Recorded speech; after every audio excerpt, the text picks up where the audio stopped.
বন্ধ কারখানা খোলা, নতুন শিল্প স্থাপন, বেকারত্ব দূরীকরণ এবং সন্দেশখালীতে নারীদের উপর নির্যাতন এবং আনারুল ইসলামের মৃত্যুর প্রতিবাদে বামফ্রন্ট শ্রমিক সংগঠনের তরফে অবস্থান বিক্ষোভ এবং অবরোধ কর্মসূচি। বুধবার সন্ধে নাগাদ মালদার মানিকচকের নূরপুর বাসস্ট্যান্ড এলাকায় অবস্থান বিক্ষোভ এবং পথ অবরোধ করা হয়। মানিকচক রতুয়া রাজ্য সড়ক অবরোধ করে চলে বিক্ষোভ, ফলে আটকে পড়ে বহু গাড়ি। উপস্থিত ছিলেন বামফ্রন্ট শ্রমিক সংগঠন সম্পাদক দেবজ্যোতি সিনহা, আমিরুল সহ বামফ্রন্ট নেতৃত্ব।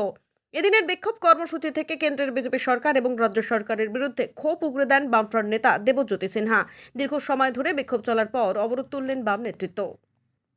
खत्म करो खत्म करो खत्म करो खत्म करो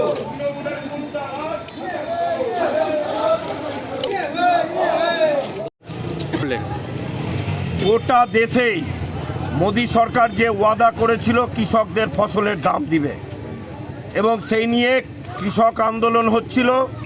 প্রধানমন্ত্রী